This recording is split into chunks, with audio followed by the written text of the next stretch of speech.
हाँ, स्टार्ट कर सकते हैं बिल्कुल भी। ठीक है।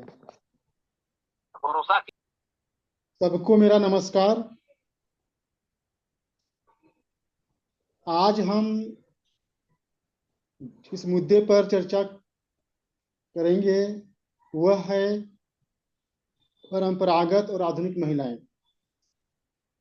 आज हम यह जानने का प्रयास करेंगे कि परंपरागत और आधुनिक महिलाएं में क्या अंतर है और आधुनिक महिलाओं की वजह से हमारे वर्तमान समाज पे क्या प्रभाव पड़ रहा है।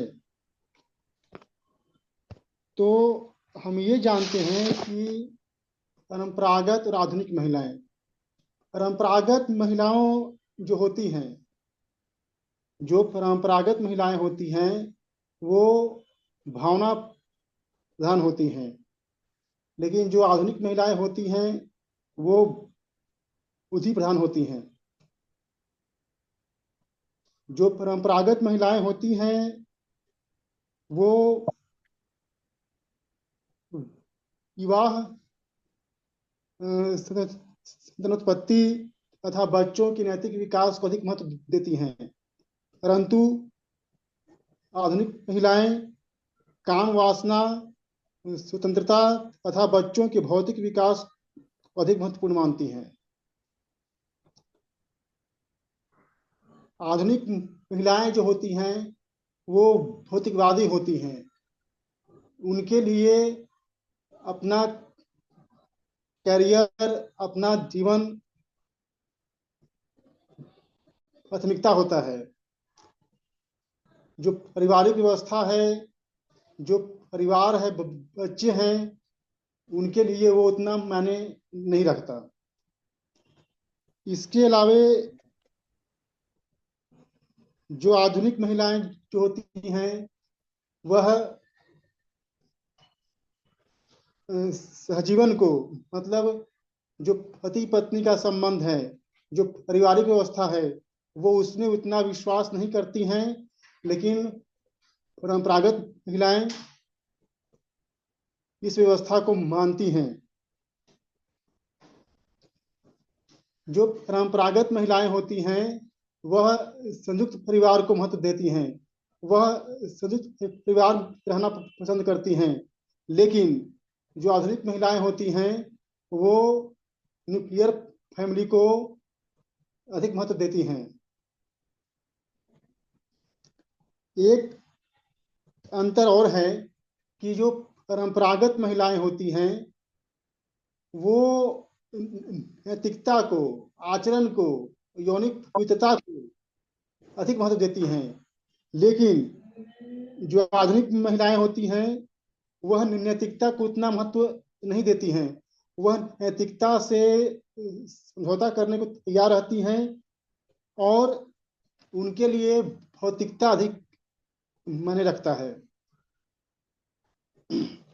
जो परंपरागत महिलाएं होती हैं वो अन्य पुरुषों से आवश्यकता से अधिक दूरी बनाकर रखती हैं। लेकिन जो आधुनिक महिलाएं हैं वह गैर मर्दों के साथ दूरी नहीं रखती हैं, बल्कि वो नजदीकियां रखती हैं। जैसा कि आपने देखा होगा कि आजकल की जो महिलाएं हैं उनके बहुत सारे पुरुष मित्र होते हैं, ऑफिस में, स्कूल में या बाकी जगहों पर, जबकि परंपरागत महिलाओं में ऐसा नहीं पाया जाता। एक बात इसमें और है कि जो परंपरागत महिलाएं होती हैं वो दूरी बनाने का तो प्रयास करती ही हैं, लेकिन जब उनके साथ छेड़छाड़ की घटना होती है या गलत कार्य होता है तो वह उसे छुपाने का, दबाने का प्रयास करती हैं। परंतु उसी मुद्दे पर जो आधुनिक महिलाएं हैं, एक तो वह नजदीकियां रखेंगी गैर मर्दों के साथ, लेकिन अगर कुछ भी हो जाए, यहाँ तक कि बिना मतलब के भी वो आरोप लगाती हैं, वो झूठे आरोप लगाती हैं। जैसा कि आप सब आज के समय में देख रहे हैं कि हर बात पे झूठे मुकदमे दायर हो रहे हैं, यौन शोषण के मुकदमे दायर हो रहे हैं। तो ये आधुनिक महिलाओं की ही देन है। ये सारी कारस्तानी आधुनिक महिलाओं की ही है।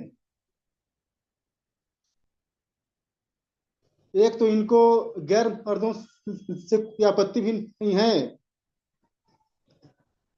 और उन पर दोषारोपण भी करना है। एक बात और, जो परंपरागत महिलाएं होती हैं उनका पहनावा आधुनिक महिलाओं से काफी अलग होता है। परंपरागत महिलाएं साड़ी पहनती हैं, सलवार सूट पहनती हैं, लेकिन जो आधुनिक महिलाएं होती हैं वो स्कर्ट पहनती हैं, जींस टॉप पहनती हैं। लेकिन ये कोई आवश्यक नहीं है, क्योंकि जो आधुनिक महिलाएं होती हैं वो भी साड़ी पहनती हैं, तो ये उतना मायने नहीं रखता। लेकिन हाँ, ये भी एक पहचान है। एक बात और है कि जो परंपरागत महिलाएं हैं वो पारिवारिक जीवन में घुटन को बर्दाश्त कर लेती हैं, लेकिन आधुनिक महिलाएं घुटन की जगह फूटन को महत्व देती हैं। भले परिवार टूट जाए, समाज बिखर जाए, उनको इससे मतलब नहीं है। उनको चाहिए व्यक्तिगत स्वतंत्रता, चाहे उनकी व्यक्तिगत स्वतंत्रता ना चाहे। अब हम ये जानेंगे कि जो आधुनिक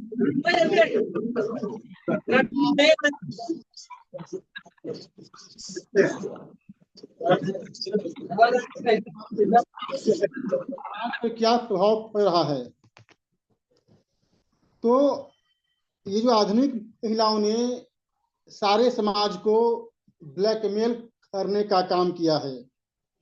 इन्होंने पारिवारिक व्यवस्था को, उसके अनुशासन को छिन्न भिन्न करने का काम किया है और हम अपनी चालाकी से, धूर्तता से पूरे समाज पे हम अपना नियंत्रण रखे। आज के समय में जो तरह तरह के कानून आ रहे हैं, जो नई नई मांगे हो रही हैं, ये इन्हीं 2% धूर्त महिलाओं की देन है। इन्हीं लोगों ने ये नई नई मांगे खड़ी कर दी हैं। ये जो मुट्ठी भर आधुनिक महिलाएं हैं, ये आपस में संगठित हैं और इनकी शक्ति इतनी ज्यादा है, ये राजनीतिक दलों को भी मजबूर कर देती हैं। ये इनके पक्ष में कानून का निर्माण करें और इनका समर्थन प्राप्त करने की, जो केवल 2% हैं, उनका समर्थन प्राप्त करने की हमारे राजनीतिक दलों में होड़ मच जाती है। जैसा कि आज के समय में हम देख रहे हैं, महिलाओं को तरह तरह की सुविधाएं जा रही हैं, तो ये इन्हीं जो 2% महिलाएं हैं, इन्हीं की देन है। जो आधुनिक महिलाएं होती हैं वो सामाजिक अनुशासन को नहीं मानती हैं। उनके लिए यौनिक पवित्रता, लोकाचार, विवाह, इसका कोई महत्व नहीं है। उनका बस एक ही है कि हम जिंदगी को अपने तरीके से जिएंगे। जो परंपरागत महिलाएं हैं वो अपनी जिम्मेदारी को समझती हैं, वो किसी तरह के विशेषाधिकार की मांग नहीं करती हैं। लेकिन जो आधुनिक महिलाएं हैं उनको अपने जिम्मेदारी से, दायित्वों से कोई मतलब नहीं है, उनको बस चाहिए विशेषाधिकार। और इसीलिए वो रात दिन तिकड़मबाजी करती रहती हैं और कोई सत्तात्मक व्यवस्था तो ये वो करके समाज को गाली देती रहती हैं। और इन्हीं महिलाओं के चलते आज परिवार टूट रहे हैं, समाज में अव्यवस्था है, जो स्त्री पुरुष का संबंध बिगड़ रहा है। तो ये था आज का विषय जो मैंने आपके सामने रखा। आप सबने मेरी बात को सुना, इसके लिए आप सबका धन्यवाद। और उम्मीद करता हूं कि जो हमारे अन्य साथी हैं अपनी बात रखेंगे। धन्यवाद। धन्यवाद विपुल जी। कोई साथी अपनी बात रखना चाहेंगे?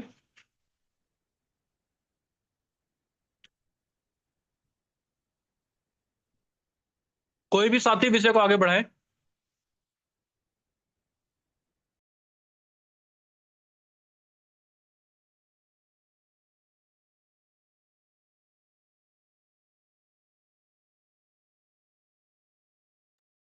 चलिए मैं थोड़ा सा इस विषय पे बोलता हूं। एक तो आधुनिक और परंपरागत महिलाओं की बात हो रही है। मुझे लगता है केवल महिलाएं ही आधुनिक और परंपरागत नहीं हैं, व्यवस्था भी आधुनिक और परंपरागत होती है। पुरुष भी आधुनिक और परंपरागत हैं, और दोनों में जो एक चीज कॉमन दिखाई देती है कि अगर आधुनिक पुरुष या आधुनिक महिला को लिया जाए तो वह दोनों ही जो है व्यवस्था से प्रभावित हैं। अर्थात आधुनिक व्यवस्था आधुनिक महिला और आधुनिक पुरुष का निर्माण करती है। आज से 20 वर्ष पहले, 30 वर्ष पहले आप देखेंगे तो जितना डिजिटलाइजेशन नहीं था उतना ही जो है हमारी स्वच्छंदता नहीं थी। लेकिन धीरे धीरे जैसे जैसे जो है वो हम अपने अधिकारों के बारे में सचेत होते चले गए, तो हमने केवल अधिकारों पर ही विचार करना शुरू कर दिया, कर्तव्य और दायित्व तो भूल गए। और उसका एक कारण और भी दिखाई देता है, अर्थ संग्रह। अर्थात सबके भीतर अर्थ संग्रह की प्रवृत्ति बढ़ेगी, और अर्थ संग्रह की प्रवृत्ति बढ़ने का अर्थ है भौतिकवाद का बढ़ना, वस्तुओं का, संसाधनों का, जो सुख संसाधन की जो चीजें हैं वस्तु, उनका बढ़ते ही चले जाना। तो हर व्यक्ति जो है अच्छे से अच्छी लाइफ स्टाइल चाहता है। शारीरिक वासना की बात की जाए तो वह सब में होती है, लेकिन ऐसी व्यवस्थाएं बनी थी जिसमें समाज के भय से कोई अपनी शारीरिक आवश्यकताओं को भी पूरी नहीं कर पा रहा था, चाहे वो महिला हो या पुरुष हो। बहुत ऊंचे मापदंड स्थापित कर दिए गए। आज जब स्वतंत्रता मिली तो सबने उसका लाभ उठाने का प्रयास किया। और जो है जैसे हम प्राकृतिक व्यवस्था को देखते हैं तो उसमें जाहिर सी बात है पुरुष जो होता है वो थोड़ा सा ऐसा है कि जल्दी अट्रैक्टिव हो ही जाता है।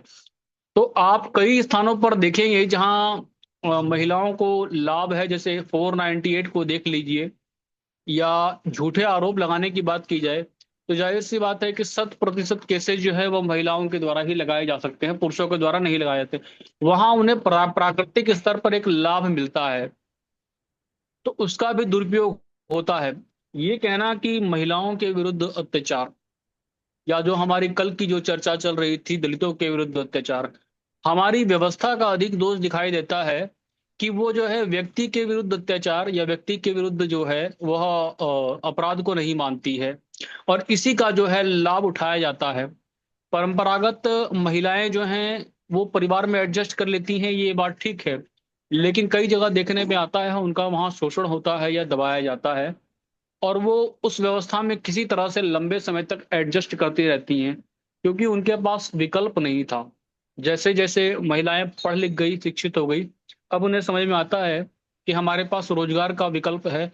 और आर्थिक स्तर पर जब आपके पास स्टेबिलिटी आती है, तब आप फ्रीडम को जो है वो अधिक इंजॉय करते हैं। आप उसका जो है दुरुपयोग करने का भी प्रयास करते हैं, लाभ उठाने का भी प्रयास करते हैं। और इसमें जो है हमारा संविधान पूरी तरह से जो है समर्थन करता है।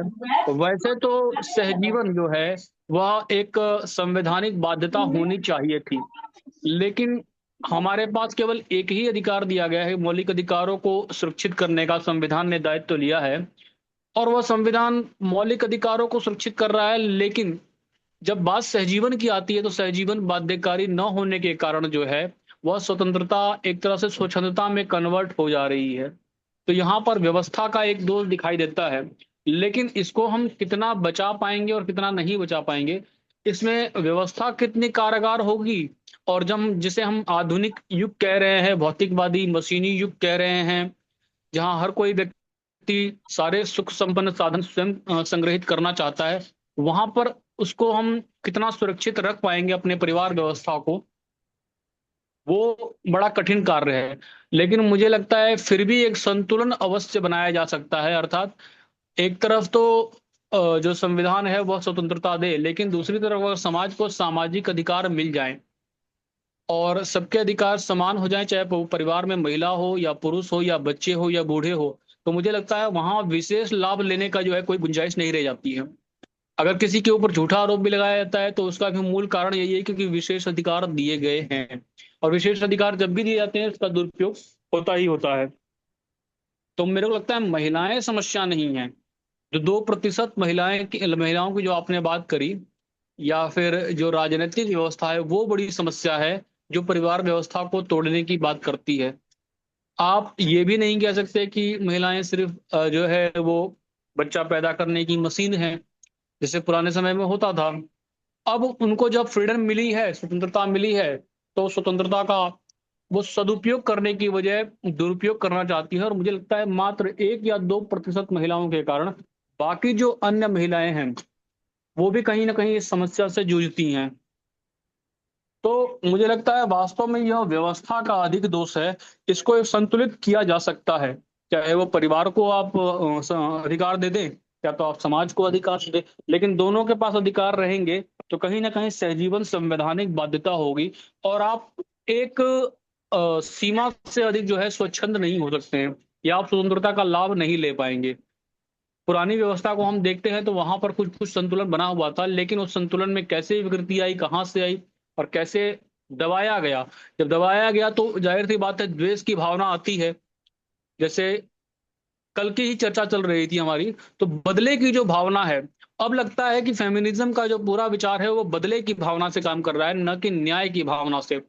और अगर बदले की भावना से काम किया जाए तो चाहे हम पूरी दुनिया में देशों के बीच बदले की भावना देखें, या वर्णों में देखें, या महिला पुरुष में देखें, जब बदले की भावना ऐसी संकुचित भावना आती है तो निश्चित स्तर पर जो है वह जो शोषित है वह तो शोषित अपना शोषण रोक देता है, फिर वह दूसरे का शोषण करना शुरू कर देता है।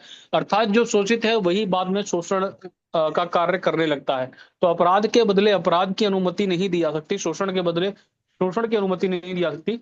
लेकिन इसमें भारत की संवैधानिक व्यवस्था, कानूनी व्यवस्था जो है वो अधिक जिम्मेदार दिखाई देती है, जिसने समाज को ही गुलाम बना लिया है। जी धन्यवाद।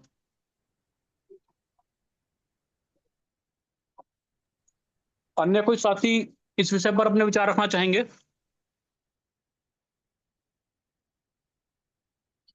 जी प्रदीप जी।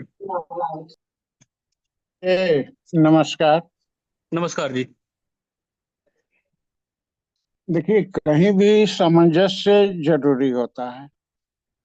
ये प्राचीन समय और आधुनिकता में खास करके नारीवाद, ये कहीं से भी हमारे समाज के उपयुक्त नहीं है। जैसा अभी कहा गया कि नारीवाद जो है ये कहीं ना कहीं इसके अंदर बदले की भावना है कि हमारा सदियों पूर्व शोषण होते आया है तो उसका हम बदला लेंगे। कहीं ना कहीं उसमें ये भावना है, उसमें अति की भावना है, और अति सर्वत्र बढ़ जाएगा। दूसरी बात, आधुनिक दौर में निश्चित रूप से महिलाओं की भी भूमिका बदली है। वो घर की चारदीवारी से निकलकर ऑफिस क्षेत्र में जा रहे हैं, तो इसका असर तो पड़ेगा, क्योंकि हमारी जरूरतें बढ़ चुकी हैं। जरूरतें इसलिए भी बढ़ी कि हम भौतिकता की अंधी दौड़ में शामिल हो चुके हैं। तो ऐसी स्थिति में पति पत्नी या महिला या बेटी सभी सोच रहे हैं कि हम दो पैसे अर्जित करें, लेकिन ये नारीवाद जो है या कुछ कानूनों की चर्चा की गई, निश्चित रूप से वे कानून महिलाओं को कुछ विशेषाधिकार देते हैं। सबसे बड़ा विशेषाधिकार तो ये है कि कई मामलों में ये हो जाता है कि आरोपी को साबित करना पड़ता है कि वो निर्दोष है। ये स्थिति बहुत खतरनाक है। कानून की बात करें तो कानून ने तो इतने हाथ पैर बांध दिए हैं कि कुछ कहा नहीं जा सकता है। जो भुक्तभोगी हैं वही उसको समझ सकते हैं। हाँ, नारीवाद जहां तक है वो हमारे समाज की परंपरा से उसको तालमेल बिठाना होगा, नहीं तो फिर हम एक ऐसी दौड़ में शामिल हो जाएंगे जिसका कोई अंत नहीं है। आज आपके पास शक्ति है, कुछ विशेषाधिकार है कानून के रूप में, तो आप उनका दुरुपयोग करके अपने को संतुष्ट कर सकते हैं, लेकिन इसका परिणाम क्या होगा? तो इसलिए कहीं ना कहीं सामंजस्य बिठाना तो पड़ेगा हम लोगों को। यदि सामंजस्य नहीं बैठा तो ताना बाना तो इसी तरह से छिन भिन हो रहा है। सामाजिक ताना बाना जो है वो बहुत हद तक छिन भिन हो चुका है। जो थोड़ा बहुत बचा हुआ है छोटे शहरों में, गांवों में, धीरे धीरे वो भी खत्म हो जाएगा। इसलिए हम लोगों को बहुत सोच समझ करके इस बिंदु पर आगे बढ़ना होगा और समाज को भी जागरूक करना होगा। बस, और कुछ नहीं कहना है। जी। अन्य कोई साथी?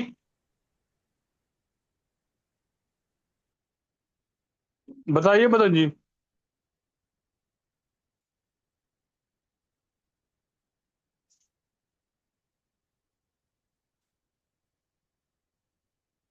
मदन जी कुछ कहना चाह रहे हैं आप?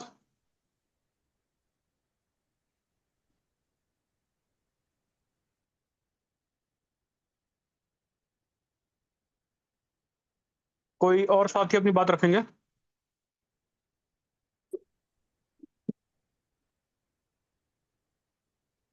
हेलो भैया जी, वैदराज बोल रहा हूँ। जी वैद्यराज जी बताइए। थोड़ा सा साउंड है, मैं थोड़ा सा उसमें जाता हूँ, कम साउंड वाली जगह में जा रहा हूँ। अब ये सुनो ना, ये परिवार में जो आधुनिकता है ना, बेटियां जिस तरीके से कपड़े पहनती है ना, कुछ कहा नहीं जाता, बड़ा उटपटांग लगता है, बहुत खराब लगता है। जवान होती बेटियां जिस तरीके से कपड़े पहनती हैं, और पिता के सामने, भाई के सामने में, अच्छा नहीं लगता। इस बारे में ये मैं ये सोच रहा था कि ये कैसे रुके ये। आवाज आ रही है भैया मेरी? जी आ हेलो। रही है आवाज। तो ये आधुनिकता है, जो पहनावे की जो आधुनिकता है, शिक्षा विक्षा ग्रहण करना, सबको पढ़ाई वढ़ाई करना, वो चल जाता है। आधुनिक चीजों का उपयोग करना, आधुनिक तकनीक का उपयोग करना, गाड़ी चलाना, किसी चीज में कोई प्रतिबंध नहीं है। मित्र यारों के साथ में घूमना वगैरह, किसी चीज का वो प्रतिबंध नहीं है भले। लेकिन ये जो कपड़ा का जो पहनावा है ना लड़कियों का, वो अति से ज्यादा गंदगी की ओर जा रहा है। बस इतना कहना था। जी। अन्य कोई साथी? नीता जी कुछ कहना चाह रही हैं?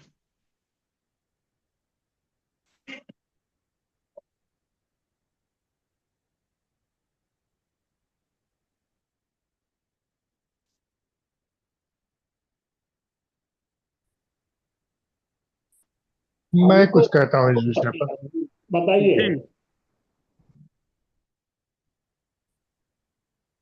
मुझे लगता है कि जब हम बात कर रहे हैं आधुनिक महिला और परंपरागत महिला, तो कहीं ना कहीं हमारे दिमाग में यह बात जरूर है कि हम आधुनिक से उनको समझ रहे हैं जो वर्तमान युग के अनुकूल, या यह कह लीजिए आधुनिकता का एक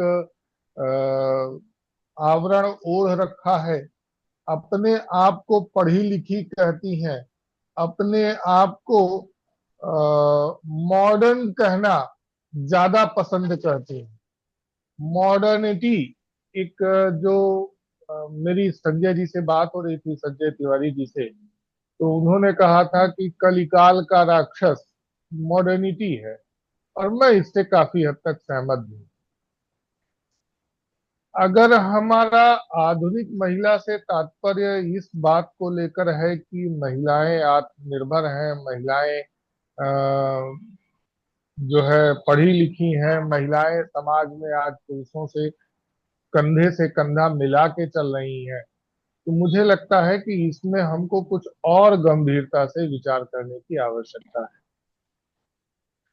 अगर हमारा आधुनिक महिला से यह तात्पर्य है कि पूर्ववर्ती महिलाओं के साथ हुए अत्याचार की कहानियां सुनाती हुई, शासन से या यह कह लीजिए समाज से, व्यवस्था से विशेषाधिकार की मांग करती हुई, एक सहजीवन के बजाय समाज में बदले की भावना से काम करती हुई स्त्री की अगर हम बात कर रहे हैं आधुनिक महिला के परिप्रेक्ष्य में, तब यह चर्चा प्रासंगिक हो सकती है।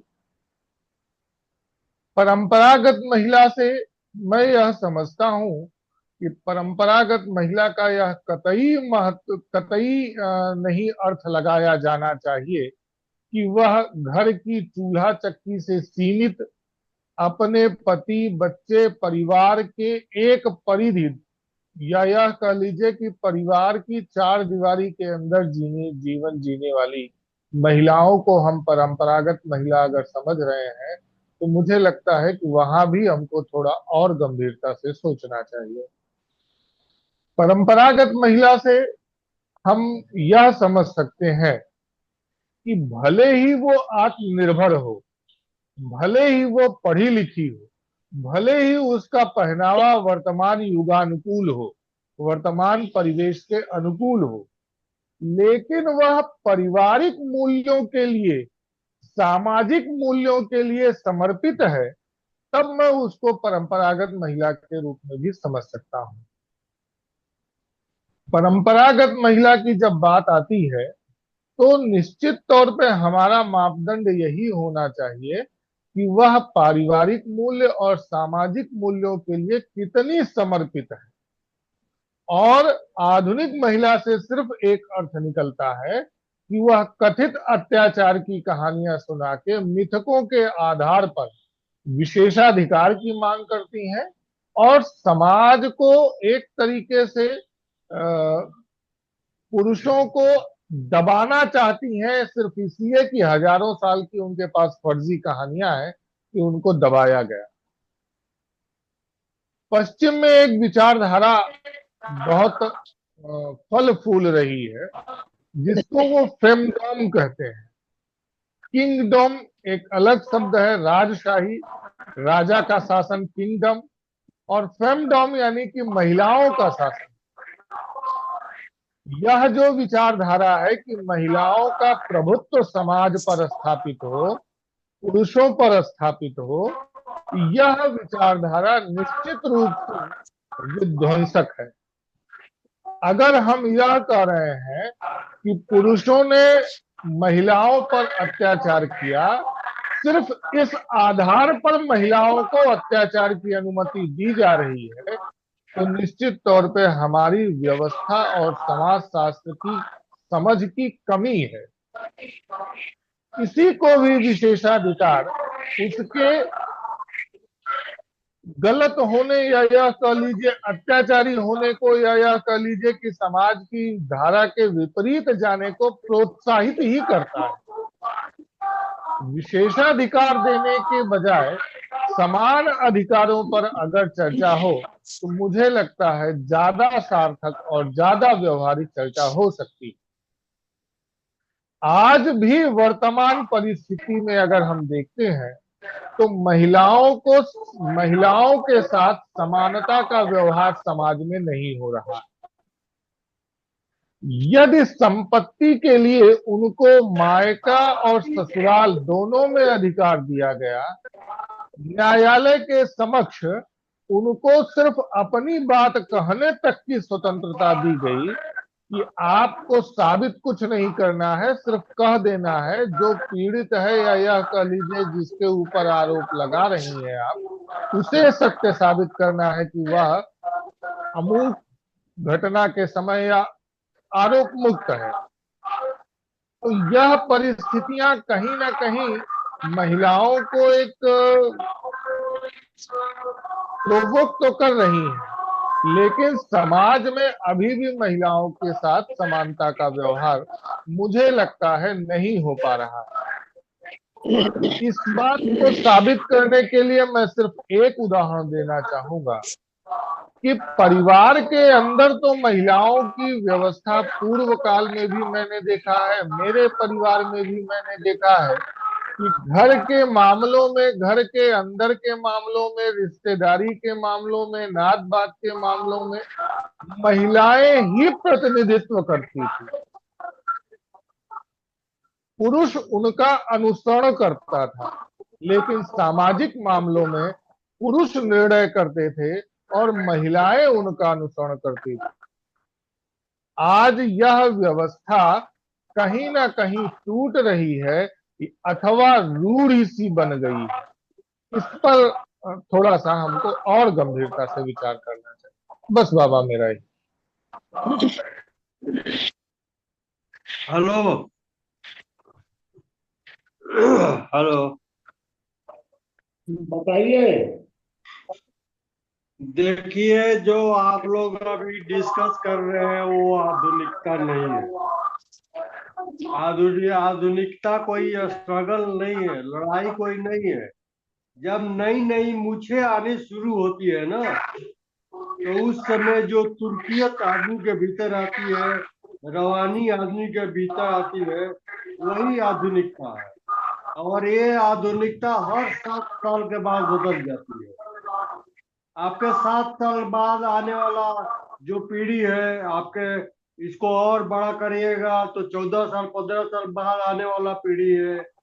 तो ये जैसे ही जब बुद्ध को भी नई नई मूछें 14 साल की उम्र में निकलनी शुरू हुई थी, तो वो भी अपने को आधुनिक जिसे समझ रहे थे। आधुनिक के लिए महिला होना, पुरुष होना कोई मतलब का चीज नहीं है। जिस दिन आदमी के दोनों हाथ आजाद हुए, उस दिन भी आधुनिकता आई थी। वो क्रांतिकारी आधुनिकता उसको बोलते हैं लोग। तो आधुनिकता आप चाहे या चाहे नहीं चाहे, वो स्वच्छंदबाजी होते हैं लोग। स्वच्छंदता वही से आधुनिकता से ही जन्म लेती है। और आधुनिकता का उम्र से मतलब उसको, अब ये मैं मना नहीं करता हूँ कि कोई 80 साल का आदमी आधुनिक नहीं हो सकता है, लेकिन आप ट्रेडिशनल होते जाता है आदमी। जैसे जैसे कमलेश्वर की मैं कहानी पढ़ रहा था, ताला पर था, वो 3 पीढ़ियों का ताला घर बंद करने का था। वो कहता था कि बंद कर दिया ना, वो फिर उसकी नई पीढ़ी कर रही है बंद कर दिया। ऐसे ऐसे 3 पीढ़ियों तक उस समय उसको लगता था कि यार ताला बंद करवा रहा है, लेकिन फिर वही अपने पोते को ऑर्डर दे रहा है कि ताला बंद कर। तो ये ट्रेडिशन, परंपरा जो है लोड लेने से होता है। लोड आता है आपसे आप आता है, इसीलिए कहता है सब हमारा सोसाइटी में बिगड़ रहा है तो शादी कर दो। तो ये स्वतंत्रता बाद है।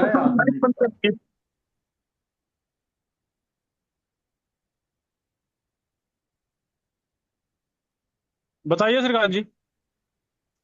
मैं यही कह रहा था कि ये स्वच्छंदतावाद है। स्वच्छंद स्वच्छंदतावाद की एक उम्र होती है, अक्सर 12 के पहले ही ये आ जाता है। और फिर इसकी उम्र इसीलिए 25 तक कहा गया है कि कंट्रोल करके रखो, लड़का लड़की सबको। उसको हमारे शास्त्रों में कहा गया है कि उसको पद्मासन लगाने को बोलो, उसको पढ़ने लिखने को बोलो। मतलब उसमें जो ले लेगा ले लेगा, नहीं लेगा तो वो तो स्वतंत्रतावादी होता चला जाएगा, तो उसी को आप आधुनिक कहेंगे। आधुनिक कोई होता होता नहीं है। बाद में सबको ट्रेडिशनल ही होना, शो कर ले, कुछ भी कर ले। यही मैं कह रहा।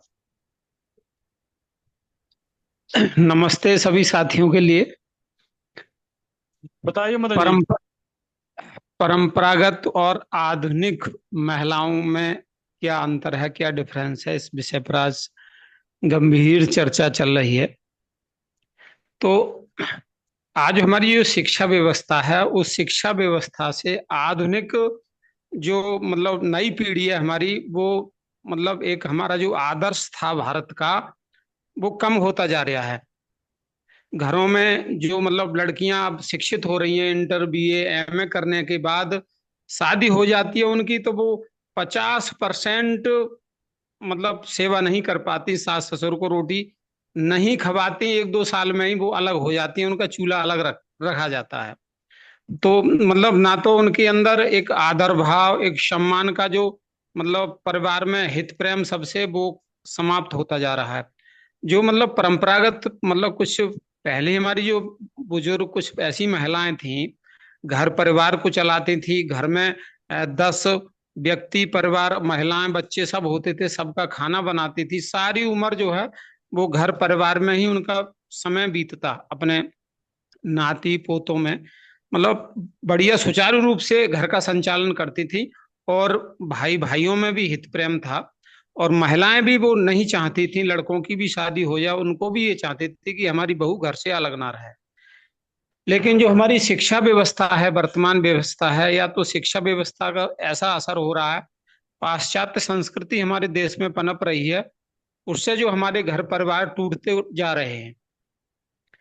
तो मतलब इस तरह से हमारी मतलब अगर 10 कोई नई बहू है और 10 व्यक्ति भी आ जाएं बाहर के, तो उनकी भोजन व्यवस्था बनाने में, चाय बनाने में भी बहुएं अरकस आती हैं।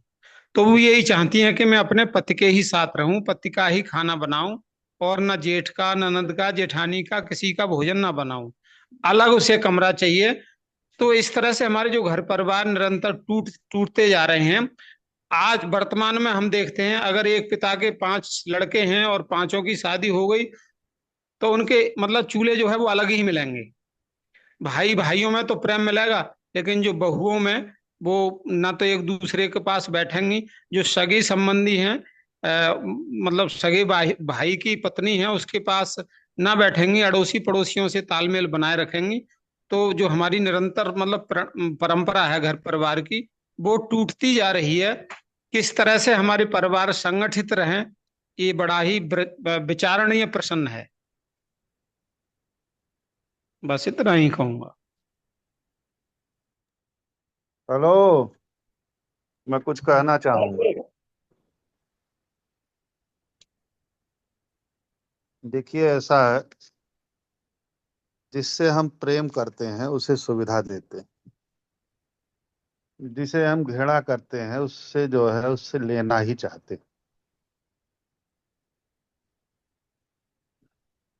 बेटियों को कौन आदमी ऐसा है जो पढ़ा लिखा के ये नहीं चाहता है कि वो नौकरी करें, या जो और आगे की सोच के लोग हैं वो चाहते हैं कि बेटियां हमारी बिजनेस करें, बिजनेस वुमेन बने। सभी लोग चाहते हैं क्योंकि बेटियों से प्रेम करते हैं। पत्नियों से, जो जिनकी पत्नियां एजुकेटेड हैं, नौकरी कर रही हैं, उनके पति प्रेम कर रहे हैं, उनके लिए वो खाना बना रहे हैं उनके साथ, उनको हर चीज में उनके साथ वो खड़े। लेकिन जो लोग पत्नियों को वस्तु मानते थे, अपना गुलाम मानते हैं, जिन्हें वो सिर्फ भोग की वस्तु मानते हैं, वो सिर्फ उनसे उम्मीद करते हैं कि वो जॉब भी कर ले और सबको जो है खाना भी खिला दे, 10-20 लोगों का बावर्ची भी बन जाए। तो वो मानसिकता है। किसी चीज को सही गलत कहने से पहले उसको समझना चाहिए। अगर हम मूड बना के उसको सही गलत ही कहने लगेंगे तो समझ नहीं पाएंगे। जैसे हम बाजार जाते हैं, सामान खरीदने से पहले अगर हम रेट भाव ही करने लगें तो हम सही सामान नहीं खरीद पाएंगे। हमें पहले यह जानना है कि हमें लेना क्या है और हमें कौन सा सामान लेना है। उसके बाद यदि हम रेट भाव करेंगे तो हम सही सामान ले पाएंगे। उसी प्रकार से किसी भी व्यवस्था को, एक व्यवस्था थी जो परिवर्तन हुई, जो बदली। व्यवस्थाएं जब बदलती हैं तो दुष्ट लोग, ठग उसका फायदा उठाते हैं। इसीलिए भारतीय संस्कृति में व्यवस्था परिवर्तन को लेकर बहुत ज्यादा इच्छुक नहीं रहते। लेकिन अब व्यवस्थाएं परिवर्तन करने के लिए ठगी का एक माध्यम हो गया है, तो हमेशा व्यवस्थाएं परिवर्तित होती रहती हैं। फिलहाल जो व्यवस्था भारत में परिवर्तित हुई, जिसमें दादी नानी की जो बातें थी, जो काम था, उसको छोड़कर लोग स्कूल जाने लगे और पढ़ के नौकरी पाना या बिजनेस करना। तो दादी नानी की जो बातें थी उसको लोग भूल गए। तो एक जो पीढ़ी बनी उसमें बहुत से असफल महिलाएं हुई जो न पढ़ लिख पाई और दादी नानी का जो काम भी नहीं सीख पाई। तो उन्होंने व्यवस्था को विकृत कर दिया। उनके ऊपर या उनके कृत्यों को आधार बनाकर ठग जो है पूरी महिला समाज को या अग्रणी महिलाओं को या आधुनिक महिलाओं को के ऊपर अपनी भड़ास निकाल लिया करते। और यह स्वाभाविक भी बात है। अपने से अच्छा देखकर आदमी कुपित होता ही है।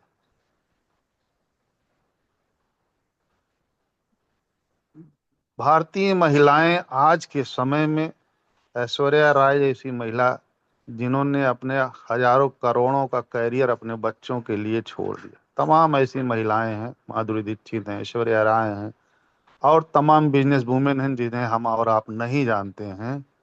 उन्होंने अपने बच्चे की परवरिश के लिए अपना हजारों करोड़ों रुपए का काम छोड़ दिया और अपने बच्चों का पालन पोषण कर रही हैं। ये तो हो गई ऊंचाई की बात। हमारे आपके घरों में अब बहुत सी महिलाएं ऐसी हैं जो यह जानती हैं कि संयुक्त परिवार में रहने का यह फायदा है कि हम भी जॉब कर रहे हैं, वो भी जॉब कर रहे हैं, तो मम्मी पापा घर पे हों जरूरी है, भाई बहन घर पे हो जरूरी है, परिवार बड़ा हो तो जरूरी है। कोई न कोई अपने बच्चों को नौकर के भरोसे नहीं छोड़ना पड़ेगा। तो इस स्थिति को जो लोग समझ पाए हैं वो उसको सहेज रहे हैं। अब व्यवस्था परिवर्तन में अयोग्य लोग समाज पे छा जाते हैं और दुष्ट उस पे एग्जाम्पल सेट कर लेते हैं। ठग उसको एग्जाम्पल सेट करके सबको कहने लगते हैं। ये ऐसी स्थिति समाज की है। धन्यवाद।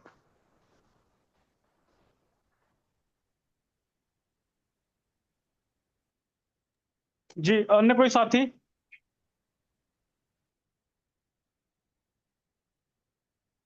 ब्रजेश जी। जी बताइए विपिन जी। नमस्कार सभी सबको। साथियों को प्रणाम। तो पहले विपिन की बात लेते हैं। कहने दीजिए साथी को, कहने दीजिए, हम तो बात में कह रहे हैं। बताइए। जी जी कोई बोलिए सुमन जी। जी मैं बोल रहा हूँ आधुनिक महिलाओं के बारे में। आजकल आधुनिक महिलाएं होना भी बहुत जरूरी है, क्योंकि हमने बहुत सारे घरों में देखा के जो बच्चे रहते हैं, जो महिला पढ़ी लिखी रहती है, वो बच्चों का पूरा ध्यान रखती है, बच्चों का होमवर्क कराती है, क्या पढ़ा क्या नहीं पढ़ा पूरी उसका पूरा टाइम टेबल रखती है। तो मैं कहता हूँ कि महिलाएं घर में अगर पढ़ी लिखी होगी, अच्छी संस्कारित होगी, तो हमारा देश का उज्जवल भविष्य होगा। क्योंकि पुरुष व्यक्ति अपने घर परिवार पर इतना ध्यान नहीं दे सकता, क्योंकि वो कमाने जाता है, फिर नौकरी से आता है, थका हारा रहता है, कई प्रकार की मानसिक टेंशन रहती है, तो वो घर परिवार पर इतना ध्यान नहीं दे पाता है। मगर महिलाएं भले कितने ही काम करेगी, नौकरी करेगी, व्यापार करेगी या घर का काम करेगी, फिर भी अपने बच्चे अपने परिवार पर पूरा ध्यान रखती है। तो आधुनिकता जरूरी है, वर्तमान समय के अनुसार आधुनिकता जरूरी है। परंपरागत महिलाएं के बारे में कहना चाहता हूँ, परंपरागत महिलाओं में कुछ महिलाएं रूढ़िवादी होती है और कुछ अंधविश्वासी भी रहती है, और आधुनिक जो महिलाएं रहती है वो अंधविश्वासी कम रहती है। हमारे देश में वर्तमान स्थिति में महिलाओं के बारे में मैंने मतलब रिसर्च तो नहीं करा, पर मैं देखता हूँ।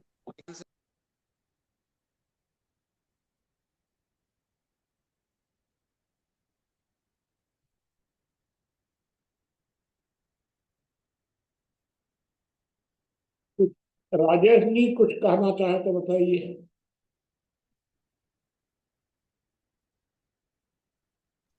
जी राजेश अब बताइए राजेश प्रजापति जी। जी मुनि जी प्रणाम, सभी को प्रणाम।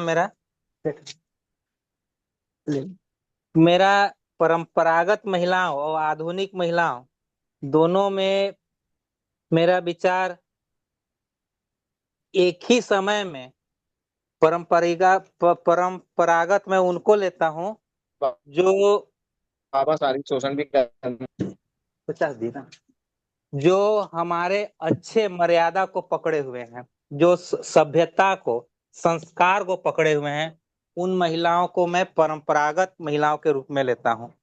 और आधुनिक महिलाओं को उनको समझता हूं जो पाश्चात्य जो संस्कृति है उसको पकड़े हुए हैं।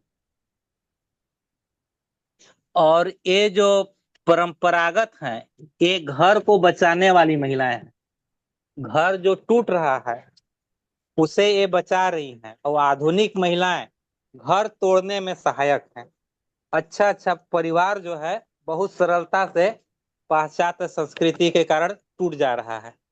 और इसमें जो उसका कारण है कि वो पहनावा पाश्चात्य पहन रहे हैं, खान पान जो पकड़ रहे हैं वो पाश्चात्य ही है। उनका रीति रिवाज, घूमना फिरना, इस तरह का जो पकड़ेंगे वो तो भाई घर परिवार को तोड़ेंगे।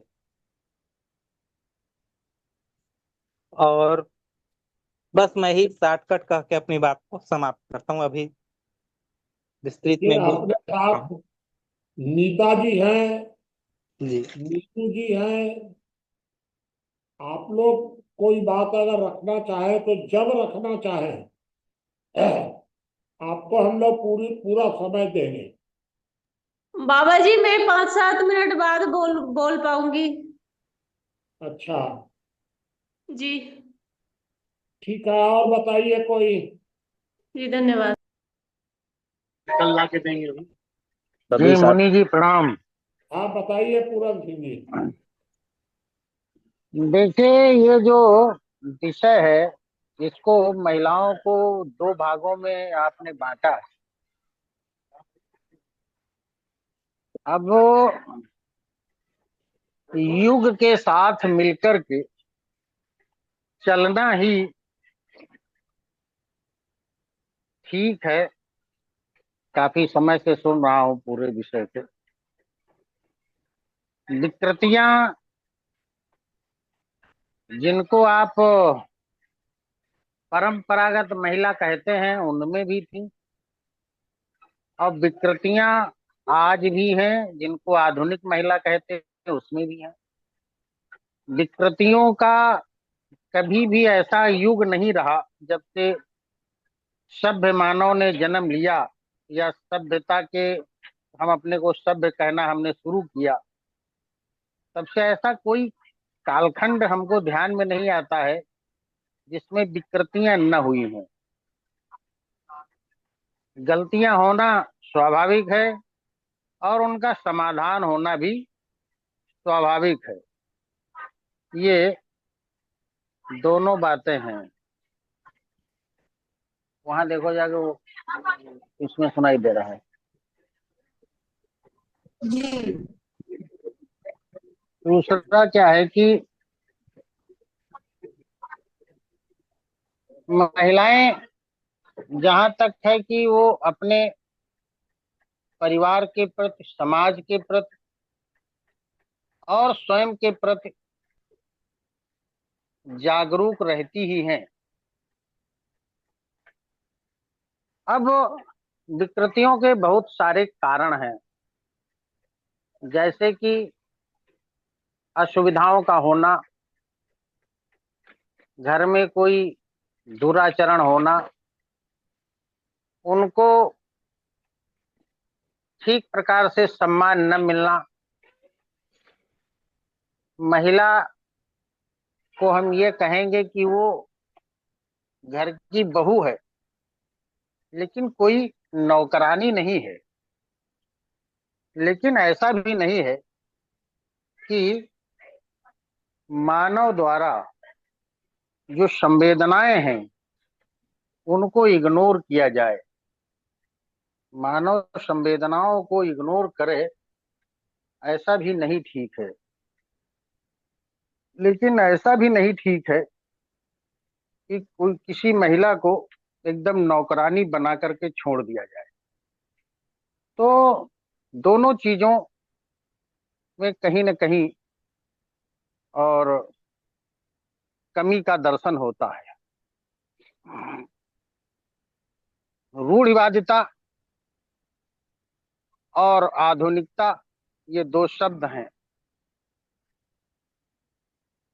आधुनिकता क्या है? समाज के साथ सामंजस्य ही है, वो कोई अलग से कोई कृत्य नहीं है। पढ़ना लिखना, ऑफिस जाना। और आज तक तो देखिए, जिनको हम आधुनिक कहते हैं, हमारी बिग कमांडर व्योमिका सिंह ने और अपने सहयोगी के साथ, और उन्होंने पाकिस्तान जैसे देश में जाकर के वहां बमबारी कर दी। ये उनका कदम आधुनिकता से और पॉजिटिव पॉइंट का है, और जिनके कारनामे से पूरा देश उनकी प्रशंसा कर रहा है। इस विषय में हम सरकार की नीतियों के बारे में कुछ नहीं कहेंगे, लेकिन एक सैनिक के नाते उनके बारे में हमने बात। तो जहां तक आधुनिकता के लाभ भी हैं और नुकसान भी हैं, इस सिक्के के दो पहलू हैं जिनको न तो बहुत नकारा जा सकता है और न ही स्वीकारा जा सकता है। अब हमने ये शब्द प्रयोग किया कि न ही स्वीकारा जा सकता है, तो आधुनिकता की आड़ में जो असामाजिक व्यवहार है या दुराचरण है, ये कतई इसकी स्वीकारोक्ति नहीं होनी चाहिए। लेकिन खेल के क्षेत्र में, शिक्षा के क्षेत्र में, युद्ध के क्षेत्र में, कलाओं के क्षेत्र में या अन्य किसी क्षेत्र में महिलाओं का आगे बढ़ना कोई गलत बात नहीं है। भारत की संस्कृति में जिनको हम परंपरागत महिला कहते हैं, या जिस संदर्भ में हम सब मिलकर के ऐसा सोचते हैं, वहां भी अपाला, गार्गी, घोषा जानी गई हैं, मानी गई हैं, वैदिक महिलाएं हैं, उनको कहा गया है। मध्यकालीन का इतिहास देखें तो युद्ध क्षेत्र में तमाम नारियों ने और युद्ध की बागडोर संभाली है और देश को विभीषिका से समय समय पर बचाया है। तो आधुनिकता के पीछे जो नग्नता है वो नहीं ठीक है। केवल हिंदू धर्म में ही या हिंदू दर्शन में ही जो आधुनिकता घुस गई है, उसमें हम पाश्चात्य देशों की बातों को कह करके और उसकी नग्नता को स्वीकार कर लेना ये ठीक नहीं है। हमारे यहाँ तो देखिए ईसाई पर्याप्त मात्रा में रहते हैं इस देश। ईसाई महिलाओं को आप नंगा नहीं देखेंगे, वो गाउन पहनती हैं, पूरा उनके पैरों तक जाता है। मुसलमान महिलाएं हिजाब पहनती हैं, जो उनका कोई अंग आपको नहीं दिखता है। और आधुनिकता के नाम पर हिंदू महिलाएं जो अंग प्रदर्शन करती हैं वो बहुत समीचीन नहीं है, ये तो मैं कहूँगा। फिर भी एक बात आती है कि कानूनन उनको स्वतंत्रता है, तो ठीक है। इससे दूसरा विषय ये उठता है कि जो पुरुष हैं उनको अपने मन को ठीक करने का और संयम करने का एक प्रयोग है कि वो कितना धैर्य रख सकते हैं, कितना संयम रख सकते हैं, कितना अच्छे समाज की संरचना कर सकते हैं। ये चुनौती है। इसलिए आधुनिकता को कहीं ना कहीं हम सब ने मिलकर के स्वीकारा है। जैसे शिक्षा भी इसका एक पहलू है, स्वास्थ्य सेवाएं भी इसका एक पहलू है, और तमाम प्रकार की जो चीजें आधुनिकता के साथ जुड़ी हैं और जो बहुत ही जिनके अंदर ये कहना चाहिए कि वो हमारे दैनिक जीवन के लिए बहुत उपयोगी है, उसमें कहीं ना कहीं ये चीजें आ रही हैं। जैसे टेलीविजन में कोई साबुन बेचता है तो वो अर्धनंगी महिला का ही चित्र बनाता है, जैसे लगता पुरुष वर्ग का कोई आदमी साबुन नहीं लगाता है। तो इस प्रकार की हमारी जो सोच है, वो महिला को नग्न देखने की जो एक वृत्ति है, उस वृत्ति का अंत होना चाहिए। क्योंकि आदरणीय मुनि जी कहते हैं कि विचार से ही सब कुछ संभव है, और हमारे विचार सुधर जाएंगे तो हम सुधर जाएंगे। तो इसलिए हम अपने विचारों को ठीक रखें। दुनिया कहाँ से कहाँ जा रही है इसका कोई बहुत ज्यादा वो नहीं है, और हाँ, नीरू जी कुछ सबको कहना ठीक। चाहते हैं। जी जी जी जी। नीरू शर्मा जी बताइए आप।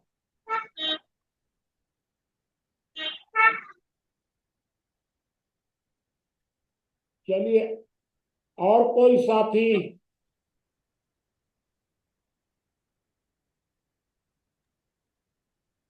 मेरा एक प्रश्न है मुनि जी, हाँ, परंपरागत क्या? पूछिए भैया, पूछिए। हाँ, बताइए। क्या आवाज नहीं आ रही है? आपका वॉइस ब्रेक हो रहा है सोहन जी। कोई बात नीता जी को कहनी हो, नीरू जी को? हाँ जी भैया, कुछ पूछ रहे थे प्रश्न, मैं बोलूं या आप पूछोगे? ओ, आप रखिए, हेलो। सोहन जी की आवाज नहीं आ रही है। ठीक है, धन्यवाद। प्रणाम सभी जन। ये क्या परंपरागत महिलाओं की परिभाषा बताइए। अभी आप रुक जाइए, नीता जी की बात कंप्लीट हो जाए। मैं ये कह रही थी बाबा जी की जो जिसको प्राचीन समय में महिलाओं की स्थिति और अब में मुझे ये अंतर दिखाई देता है कि प्राचीन समय में जो भारतीय संस्कृति में जो नारी का जो जीवन था, नारी का जो महत्व था, वो एक आदर्श स्थिति थी। वो हमारे समाज का मतलब मेरुदंड का काम करती थी। समाज के निर्माण में सबसे मतलब महत्वपूर्ण भूमिका यदि मुख्य किसी की रहती थी तो वो नारी की थी। और नारी की स्थिति हमेशा ऊंची रही भारतीय समाज में। उसके पास एक लक्ष्य होता था और उसके इतने रूप होते थे, चाहे आप शिक्षा को ले लीजिए, चाहे उसका त्याग ले लीजिए, चाहे उसकी सादगी ले लीजिए, चाहे उसका समर्पण ले लीजिए। नारी हमेशा ही हमारी संस्कृति में समाज को ऊंचा उठाने में, समाज का कल्याण करने में, समाज को विकास करने में, प्रगति देने में हमेशा उसका बड़ा मुख्य रोल रहा है। प्राचीन समय में जब तक कि हमारी संस्कृति बाहरी, हमारा देश बाहरी शक्तियों के आने से हमारी संस्कृति में घालमेल नहीं हुआ, तब तक की स्थिति की मैं बात कर रही हूँ प्राचीन समय में। वहां पे चाहे आप शिक्षा क्षेत्र में देखिए, वैदिक काल में देखिए, नारी को ब्रह्मवादिनी कहा गया। वो यज्ञचार्य तक होती थी, वो शिक्षा देती थी, धर्म शिक्षा तक देती थी। जब भी अपाला, घोषा, गार्गी, बहुत सारी ऐसी ब्रह्मवादिनी महिलाएं थी, ऋषिकाएं थी। उसके बाद चाहे युद्ध क्षेत्र में देख लीजिए, युद्ध क्षेत्र में रानी दुर्गावती एक नाम आता है, अहिल्याबाई, रानी दुर्गावती, और अपना झांसी की रानी, वो तो मध्यकालीन की बात है, लेकिन पुराने प्राचीन समय में। और उसके अलावा आप चाहे तपस्या के क्षेत्र में, धर्म के क्षेत्र में देख लीजिए, मीराबाई अपनी वो जो राम सबरी मीराबाई, धर्म क्षेत्र में भी नारी, तपस्या के क्षेत्र में भी पिछड़ी नहीं थी। और त्याग, समर्पण, रानी तारा का नाम आता है, बहुत समर्पित नारियां। उसके बाद जीजाबाई, मध्यकालीन में जीजाबाई का समर्पण। तो उस समय नारी के का एक लक्ष्य होता था, उसको मतलब अपने आप को, उस परिवार का निर्माण करना उसका लक्ष्य है, परिवार रूपी पौधे को सींचना, उसको फलाना। तो जब तक नारी में संस्कार था, संस्कृति को भी जानती थी, संस्कार से संस्कृति हमारी मजबूत थी। लेकिन आज की जो नारी है, अभी जो नारी है, उसके पास कोई लक्ष्य नहीं है, उसको भ्रमित किया गया है, कुछ तो वो भ्रमित हो गई स्वतंत्रता के चक्कर में। नारी की, आज की नारी की वो मतलब उसकी स्थिति इतनी खराब हो चुकी है कि उसे खुद भी होश नहीं है, जिसको कि हम जरूरत कहते हैं। हमारी जरूरत के चक्कर में कि चलो पैसा या स्वतंत्रता हम थोड़ा सा हमारी जरूरत थी, क्योंकि बाहरी सत्ताओं के आने के बाद ये रूढ़िवादिता आई, पर्दा प्रथा आया। प्राचीन समय में, हमारे समय में हमारे देश में नारी के साथ कोई अत्याचार नहीं होता था, उसको बहुत विशेष सम्मान प्राप्त था, स्वयंवर जैसा अधिकार उसको केवल नारी को था, पुरुषों को नहीं था। लेकिन बाद में जब अंग्रेज, मेरी आवाज आ रही भैया?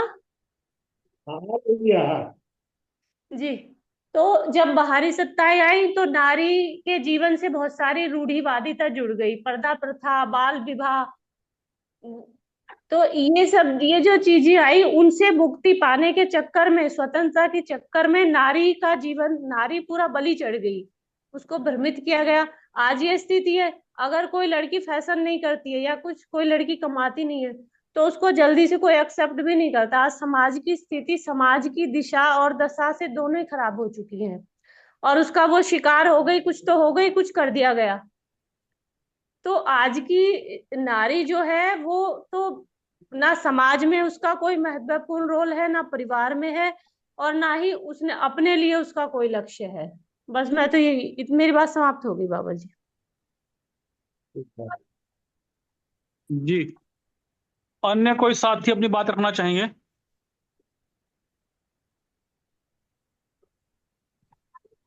आचार्य जी, आप कुछ कहना चाह रहे हैं?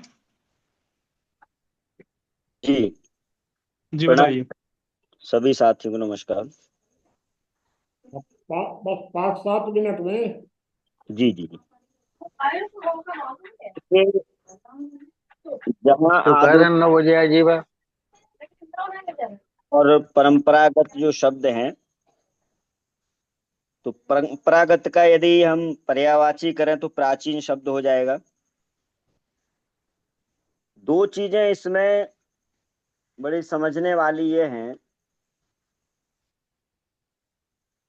कि देखिए, जब सामाजिक व्यवस्था का कोई भी स्वरूप परिवर्तन होता है तो उसको हम आधुनिक कह सकते हैं। आधुनिक केवल कपड़े से नहीं होता, और मैं तो मानता हूं कि जो आधुनिक का जो अर्थ है उसको हम कह सकते हैं कि एक नई शुरुआत का पक्ष लेना, कह सकते हैं अतीत का परित्याग करना या अतीत का त्याग करना। अब वो कैसे, जो तर्क संगत नहीं है, ऐतिहासिक, इसीलिए इसमें एक शब्द जोड़ा गया, ऐतिहासिक मूल्य की पुनर्व्याख्या करना। और इसमें 4-5 चीजें मूल रूप से आ जाती हैं। इसमें तकनीक का, विज्ञान का बहुत बड़ा महत्व होता है, तर्क का बहुत बड़ा महत्व होता है, व्यक्तिवाद का बहुत बड़ा महत्व होता है, और उद्योग जो है, औद्योगिकरण जो है वो विशेष रूप से बढ़ता है। शहरीकरण का एक बहुत विस्तार होता है। कहने का तात्पर्य ये कि मनुष्य की जो पारंपरिक जीवन शैली होती है उसमें सब बदलाव की दृष्टि में आ जाते हैं। लेकिन 2-3 चीजें इसमें समझने वाली है। जहां विचारों की बात कही गई कि विचार जैसे हमारे अगर अच्छे होते हैं तो सब कुछ बिल्कुल ठीक है। दूसरा ये कि परंपरा हमारी जो सार्वभौमिक रही है, जैसे परिवार एक परंपरा रही है, समाज एक परंपरा रही है, रिश्ते एक परंपरा रही है। यदि इस समय के युग में हम देखें तो इसमें कहीं ना कहीं कोई कमी आई है। दूसरा, एक धर्मवाद को यदि हम देखें तो बड़ा अच्छा एक कॉन्ट्रडिक्शन उसमें मिलता है, हमें एक विचार मिलता है। धर्म, अर्थ, काम और मोक्ष। मनुष्य जीवन को 4 परिधियों में, 4 दीवारों में बांधा गया, और कितना सरल स्वभाव दिया धर्म। अब धर्म की व्याख्या केवल जो आज की व्यवस्था है उससे न लेकर के, जहां विचार परिपक्व हो, विचारों में उत्कृष्टता हो, और बहुत अच्छा व्यवहार दृष्टि, कर्तव्य के प्रति, समाज के प्रति, परिवार के प्रति, मतलब धर्म शब्द आते ही कोई भी शब्द छूटेगा नहीं। नैतिकता, मानवता, इंसानियत, कोई शब्द। दूसरा शब्द दिया अर्थ, तीसरा दिया काम, और चौथा दिया मोक्ष। इन 4 अवस्थाओं में हम देखेंगे कि पहला शब्द छूट चुका धर्म, और अंतिम शब्द भी छूट चुका मोक्ष। 2 शब्द हमारे पास हैं, अर्थ और काम। यदि आज की दृष्टि में हम व्यक्ति को देखें, केवल महिलाओं की स्थिति में ही नहीं। आचार्य आवाज नहीं आ रही है जी, आवाज सिग्नल जी। ब्रजेश जी आ रही है ब्रजेश जी। तब अर्थ और काम, यह प्रत्येक व्यक्ति के जीवन में लक्षित हैं, क्योंकि धर्म का विचार और मोक्ष का चिंतन, ये दोनों चीजें छूटने से अर्थ और काम की अब काम को केवल सेक्स से ना लें। काम का मतलब चाहना है, पुत्तेषणा, वित्तेषणा, लोकेषणा, ये सब बहुत सारे विस्तार हो जाता है, समय नहीं रहता इस तरह से। तो मैं तो एक ही शब्द कह करके इस समय संतुष्टि करता हूं कि इस समय जो है वो अर्थ युग है, और इस अर्थ युग में येन केन प्रकारेण जब व्यक्ति का या महिला का, क्योंकि वो एक इकाई है, जब चिंतन केवल सुख सुविधाओं भोग के लिए होता है, तो वहां पर पारंपरिक जो हमारी व्यवस्थाएं हैं, चाहे वो रिश्ते हैं, चाहे वो संस्कार हैं, चाहे वो समाज है, परिवार है, उसमें कहीं ना कहीं टूटन होगी। एक बात कह करके अपनी वाणी को विराम दूंगा। जहां पर कपड़े आदि की जो व्यवस्था है, जैसे कि आज हम देखते हैं सब, यदि इसको हम देखें अब से 20-30 मतलब बल्कि 40 साल पुरानी एक फिल्म थी, नहीं, गंगा तेरी, मैं नाम भूल रहा हूं उसका, फिल्म का लगभग 40 राम तेरी गंगा मैली थी क्या? हो गई। तो उस फिल्म को देखिए तो 50 साल या 40 साल पुरानी फिल्म है, उसमें उस हीरोइन का आप देखेंगे कपड़े वगैरह पहनाओ। तो मैं केवल कपड़ों से इस बात को नहीं आंकता कि केवल कपड़ों की जो है, हाँ, क्योंकि फैशन डिजाइनर या जो तकनीक जो आती है, और उसमें कोई भी चीज हम जब सामने, समाज के सामने रखते हैं, तो मनुष्य का स्वाभाविक गुण होता है एक, क्योंकि मनुष्य की 2 प्रवृत्तियां हैं, थोड़ा वहीं आना पड़ेगा, एक मन प्रवृत्ति है और एक आत्मिक प्रवृत्ति है। तो मन की प्रवृत्ति ऐसी होती है, वो सुख सुविधाओं की ओर जाता ही है, प्रकृति की ओर जाता ही है, कुछ नयापन देखने के लिए जाता ही है। तो वहां ये सारी चीजें जब बाजारवाद का बहुत बड़ा एक रूप स्वरूप दिखाई देता है, तो कुछ हम अलग हट करके दिखना चाहते हैं, ये उसी का परिणाम है। और पुनः मैं एक बात कह करके वाणी को विराम दे रहा हूं, जहां विज्ञान और तर्कसंगत विचार का उदय, व्यक्तिवाद का उदय, औद्योगिकरण, शहरीकरण और ऐतिहासिक मूल्य की पुनर्विचारना, पुनर्स्थापना या पुनर्विचार करना, जैसे स्वामी विवेकानंद, स्वामी दयानंद, गांधी जी, इन सबको भी हम आधुनिक ही कहेंगे, क्योंकि उन्होंने प्राचीन व्यवस्था को एक नया आयाम दिया था। तो इस लक्ष्य में जो है हमारी जो पारंपरिक रिश्ते रहे हैं, परिवार रहे हैं, समाज व्यवस्था रही है, एक आदर्श व्यवस्था का मैं नाम इसलिए लूंगा कि हमें पिता के साथ कैसे बात करनी चाहिए, दादा के साथ कैसी बात करनी चाहिए, यदि यहाँ पर हास हो रहा है तो मैं समझ रहा हूँ व्यक्ति का गिरा नीचे की ओर गिर रहा है, और आधुनिकता से यदि जुड़ा हुआ है तो उसमें कोई गिरावट नहीं है। ये मैंने बात रखी जी, धन्यवाद। ठीक है,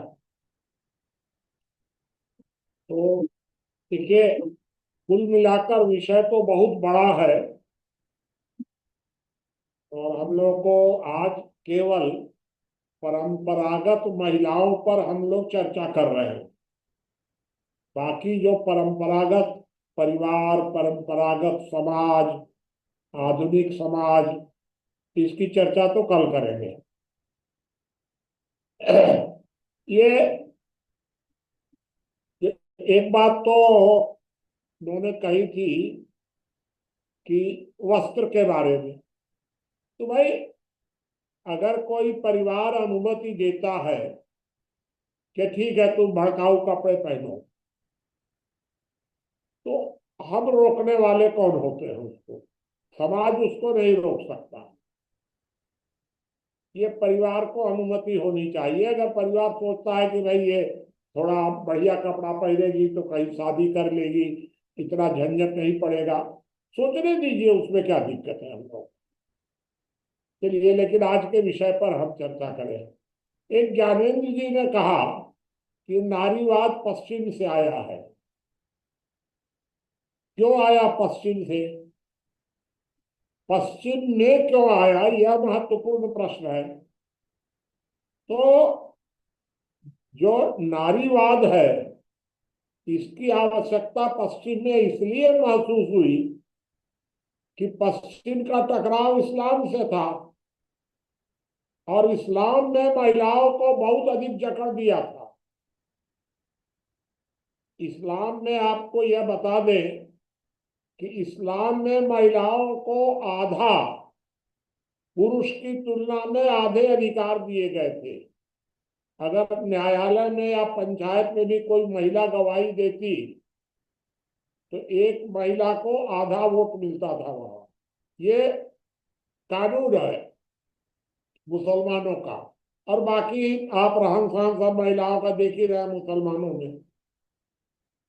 तो इस तरह मुसलमानों के बढ़ते प्रभाव के कंपटीशन में वहां ईसाइयों में नारीवाद आया। अब भारत में स्थिति क्या हुई? देखिए, मैं ये देख रहा हूं अभी कि पिछले 50 वर्षों में भारत में आसमान जमीन का फर्क दिख रहा है महिला पुरुष संबंधों में, सिर्फ 50 साल में। और जो भारत मुसलमानों का कई सौ वर्ष गुलाम रहा, इसका अर्थ यह है कि भारत में भी मुस्लिम संस्कृति का प्रभाव जरूर पड़ा होगा महिला पुरुष संबंधों पर उस समय। हो सकता है, मेरे पास कोई प्रमाण नहीं है, हो सकता है कि इन 200, 300, 400 साल तक मुसलमानों का रहा है भारत में। 50 साल में तो इतना अंतर दिख रहा है, 400 साल में कितना प्रभाव आया होगा ये आप सोच सकते हैं। तो हो सकता है कि भारत में भी महिलाओं के अंदर जो बुराइयां दिख रही हैं, वो उसका कोई प्रभाव पड़ा हो, उसका कोई परिणाम आया हो सकता है।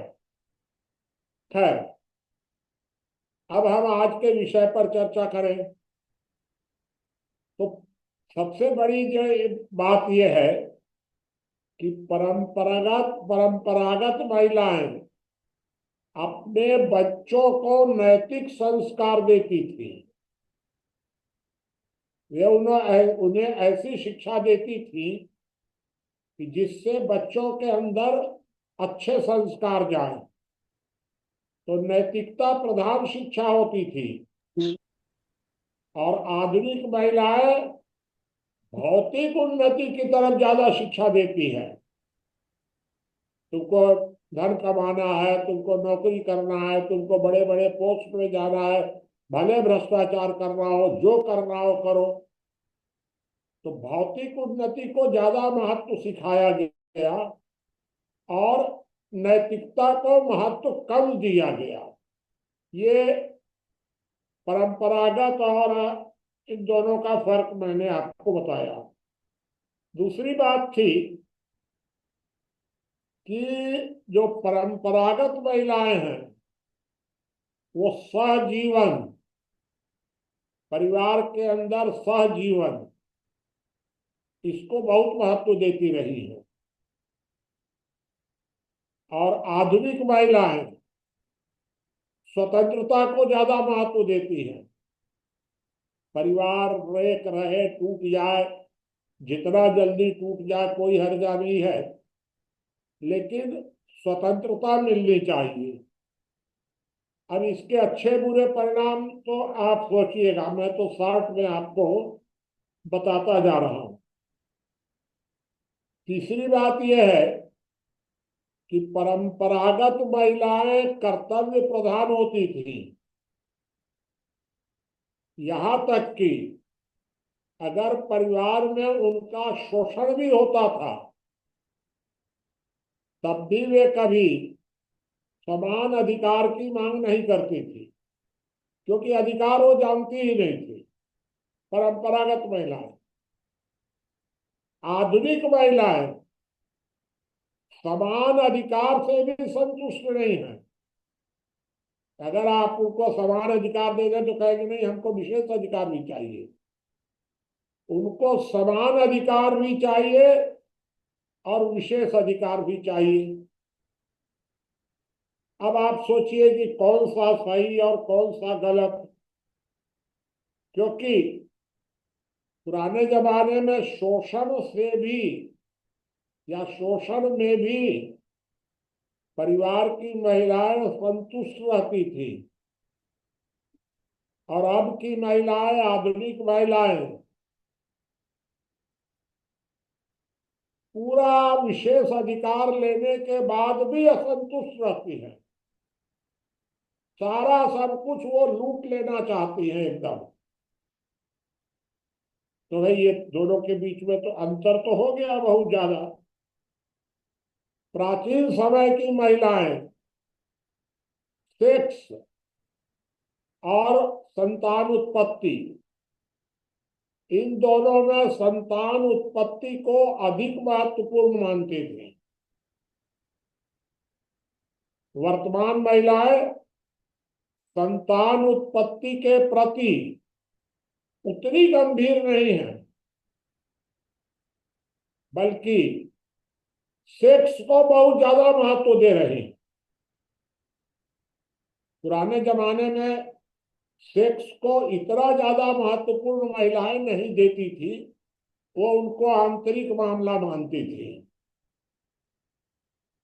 ये दोनों के बीच में एक बहुत बड़ा फर्क आया है। फिर एक अंतर और आया है कि परंपरागत महिलाएं परिवार भाव को ज्यादा मानती थी। परंपरागत महिलाएं भावना प्रधान होती थी। वर्तमान महिलाएं बुद्धि प्रधानता को बहुत महत्व देती हैं वर्तमान नहीं माने आधुनिक महिलाएं बुद्धि प्रधानता को अधिक महत्व देती है और भावनाओं को वो कोई महत्व नहीं देती है। ये भी एक बहुत बड़ा फर्क है। एक बहुत और अंतर है कि जो परंपरागत महिलाएं थीं वे अपना अपना व्यवहार वे ये सोचती थी कि इस संबंध में हमें समाज क्या कहेगा, इस बात की बहुत चिंता करती थी। अगर कोई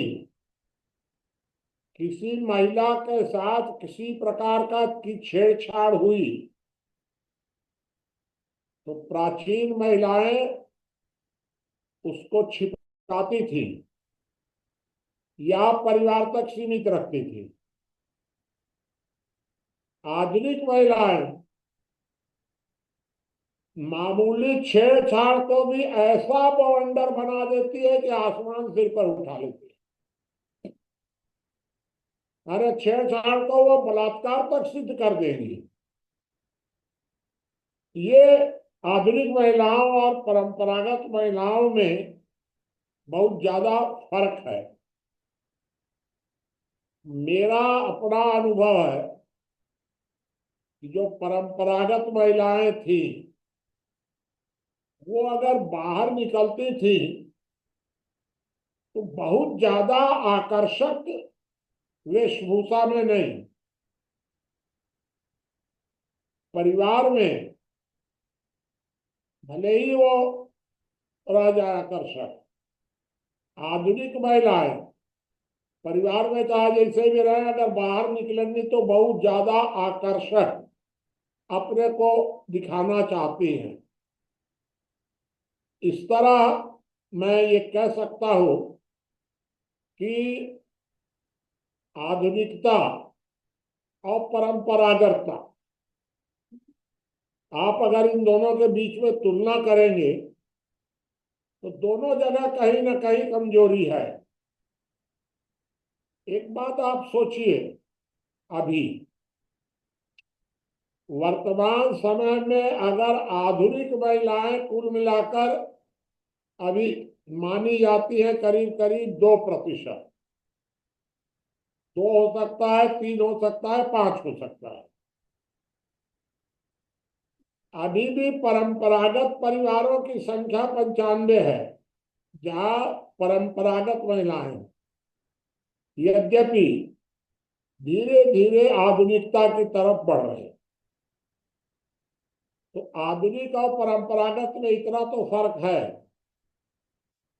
लेकिन 95% पारंपरिक परिवारों में आज भी कुल तलाक की संख्या कम है और आधुनिक महिलाएं, इनकी संख्या तो कुल मिला के 2 या 5% है, तलाक 50% है। ये कितना अंतर है। परंपरागत महिलाओं में सेक्स की भूख, या उसको कहिए आप बलात्कार के मामले,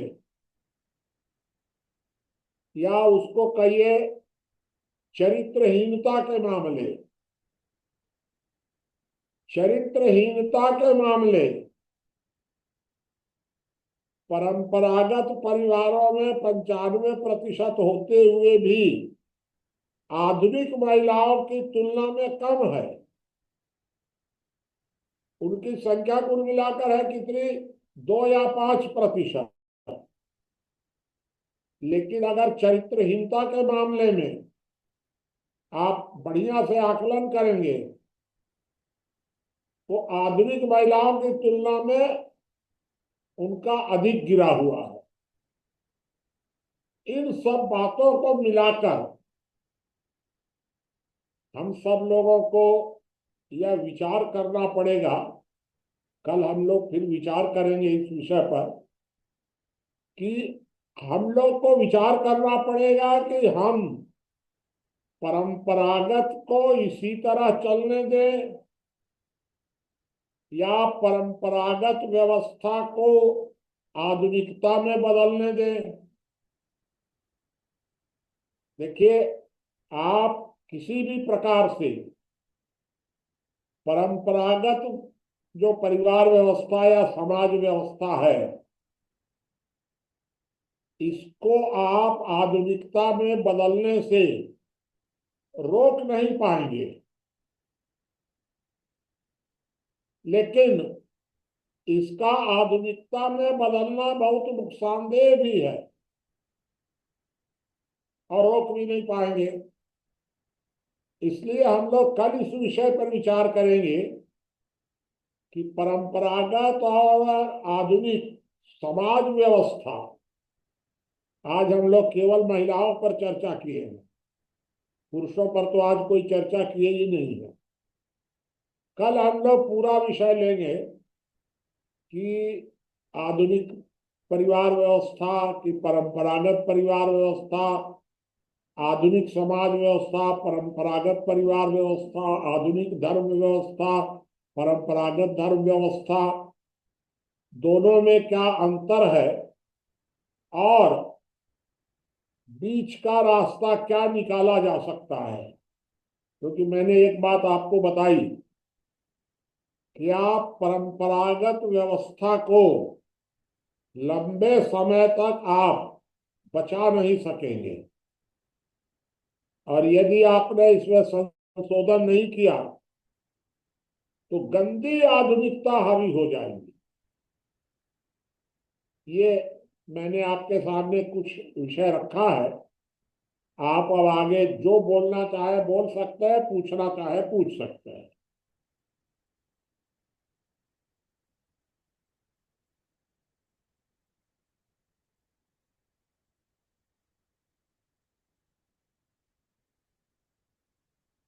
बताइए भाई।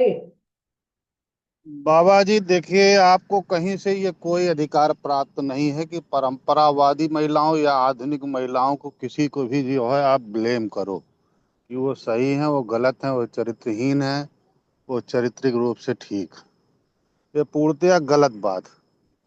दूसरी बात यह है कि सिर्फ दो नंबरी कहने से काम नहीं चलेगा, दो नंबरी विचारों से सहमत होना पड़ेगा और समाज को बड़ा मानना पड़ेगा। गाना रटने से चीजें नहीं होंगी, जीवन में लाना पड़ेगा। आज समाज एक नंबरवाद की तरफ बढ़ रहा है। दो नंबर की चीजों से जब बताइए तक समझिए जी, ये बताइए कि अगर कल का विषय आप आज ही रख देंगे तो कल क्या रखिएगा? ये जो आप बोल रहे हैं तो कल का विषय है। चलिए ठीक है बाबा। आज के विषय पर अगर कोई बात हो तो बताइए, ये आप कल बताइएगा फिर।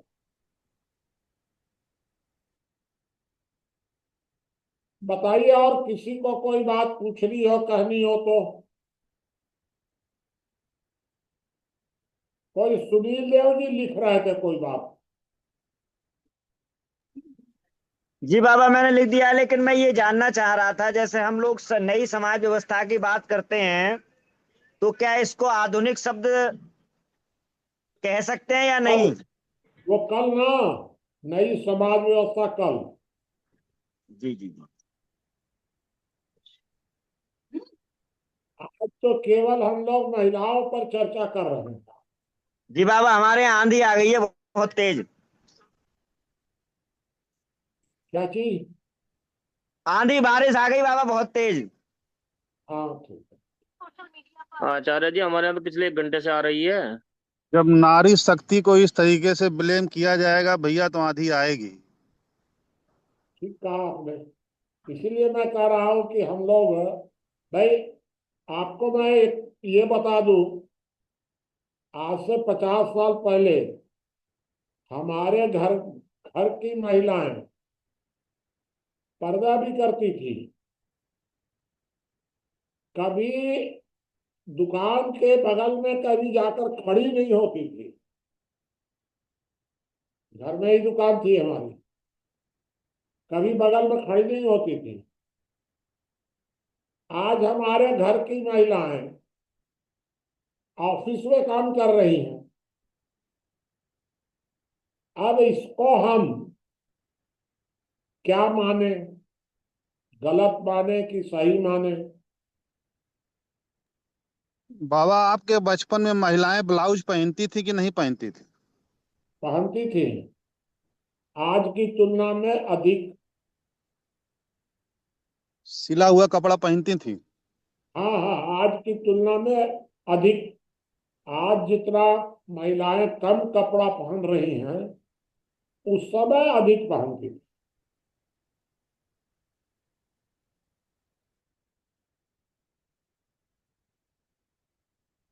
चलिए, और कोई बात कोई पूछना चाहे तो बताइए।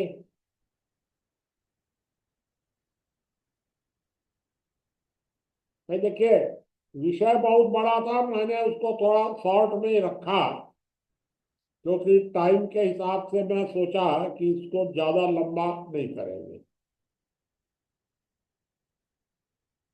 हाँ बाबा, अब 9:30 हो गया, खत्म करिए। हाँ, देखिए ब्रजेश जी,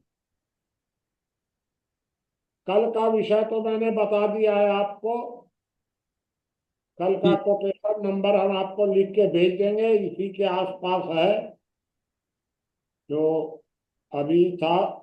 ये 5710 से शुरू होगा कल।